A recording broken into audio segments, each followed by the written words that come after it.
Good afternoon, Commissioners. Sorry, it's been a long day.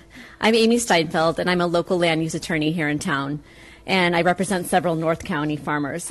First, I just want to say a huge thank you to staff for implementing this ordinance, and also just to say that I'm so just thrilled as a land use professional that we have such a progressive ordinance.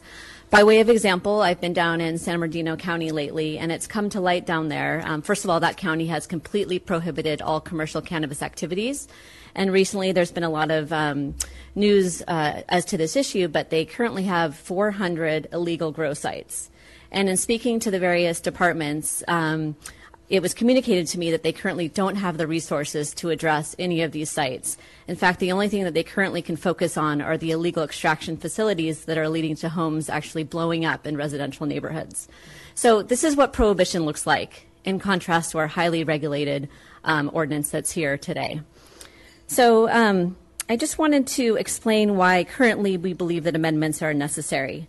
So as Mr. Clemens shared, only 18 land use entitlements have actually been issued as opposed to approved, and the remaining 200 are still in the queue. So I want to give a little bit of context about these projects that are in the queue. These applicants, as you heard, are currently working with a host of consultants to design smart, responsible projects that address the concerns of neighbors that we're hearing here today.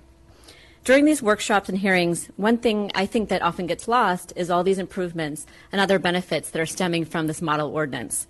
So one thing I wanted to address was, as a result of stringent state guidelines, the county ordinance, the development standards, and also the approval conditions in the business licensing, many things have happened on certain cannabis properties that I wanted to point out.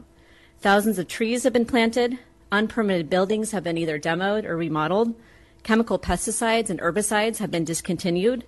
Cannabis farmers have cleaned up highly degraded soils. Energy conservation plans have been developed to either reduce consumption or to develop and buy green energy.